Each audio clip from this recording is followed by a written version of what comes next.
Magandang araw! Ako si Rina at ito ang Stories of Hope and Warriors. Bago tayo magsimula, isang paalala. Ang pag-uusap natin ngayon ay para sa impormasyon at inspirasyon lamang. Hindi ito kapalit ng payo mula sa health professional. Kung may seryosong alalahanin, kaagad makipag-ugnayan sa inyong local health center o doktor. Simulan natin. Narito ang mga kwento na madalas hindi naririnig. Ngunit may karapatan silang maibahagi. Nung nakita ko ang maliit na bukol, hindi ko alam kung ano ang aasahan. Naalala ko pa, tiniradahan ko muna ang sarili ko sa takot. Pero may isang tao na nag-abot ng kamay at nagtanong lang, kailan ka huling nagpa-check up? Mula roon, unti-unti nagbukas ang tulay ng suporta para sa akin. Ay, alam kong marami ang natatakot, pero ang unang hakbang, ang magtanong at humingi ng tulong, yun ang nagbukas ng pag-asa para sa akin. Ana, salamat sa pagbabahagi. Maaari mo bang ikwento ng konti pa kung paano ka unang nagpunta sa barangay at ano ang nangyari pagkatapos? Nagpunta ako sa health center ng barangay dahil mababa ang bayad at malapit lang. Doon nakilala ko si Aling Tess, ang barangay health worker. Hindi nila sinaway ang takot ko. May katiyakan sila at sinabi nilang may paraan. Inassess nila ako, sinabihan ako kung ano ang mga libreng serbisyo o low-cost screening na available at tinulungan ako mag-schedule ng mammogram sa partner clinic. Ang proseso ay hindi instant, pero sa bawat hakbang, ramdam ko ang suporta.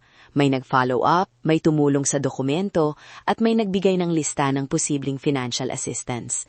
Kung wala ang simpleng paglapit na iyon sa barangay, baka hindi agad nagawa ang screening ko. Iyan ang isang napakahalagang punto. Maliit na aksyon sa barangay, malaking pagbabago sa buhay ng isang tao.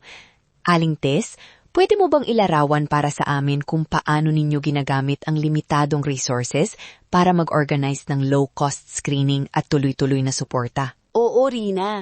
Una, nagtatala kami ng listahan ng mga residente na 40 pataas o may risk factors. Kadalasan nagpaplano kami ng outreach sa community hall o covered court at kumukuha ng maliit na pondo mula sa barangay, kapwa at sa partnership ng local clinic.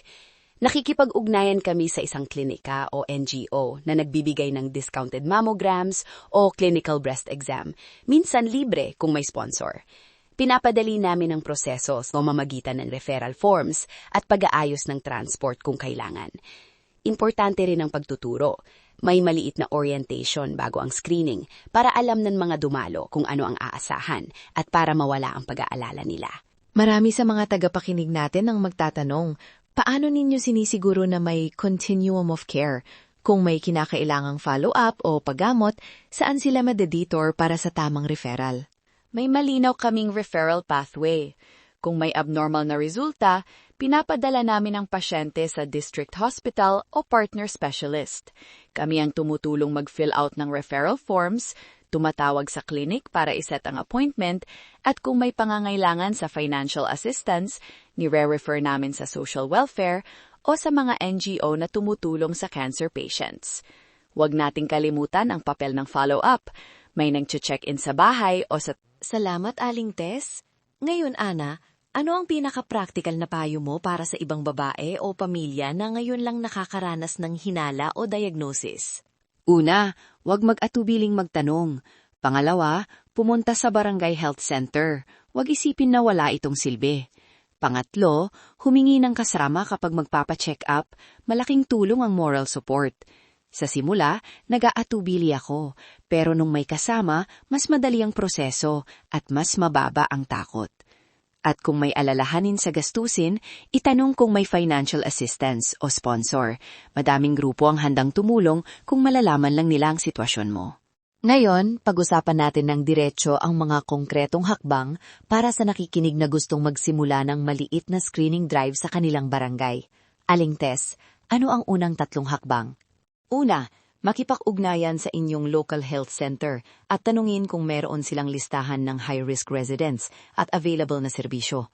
Pangalawa, hunanap ng partner, local clinic, ospital, NGO o medical outreach na maaaring magbigay ng discounted o libreng screening. Pangatlo, magplano ng orientation at logistics, venue, schedule, transport at communication materials. Simple lang, May malinaw na schedule, may taong nagre-record ng pangalan, at may follow-up plan para sa mga resulta. Para sa mga pamilya at komunidad, paano natin unti-unting aalisin ang stigma at magbigay ng dignidad at emosyonal na suporta sa mga apektadong miyembro? Mahalaga ang pakikinig ng walang paghuhusga. Sabihan lang ang kaanak na nandito ako at lalakad natin ito ng magkasama. Minsan, simpleng pag-upo at paghawak ng kamay ang kailangan. Iwasan ang mga salitang nakakapinsala tulad ng paglagay ng sisi.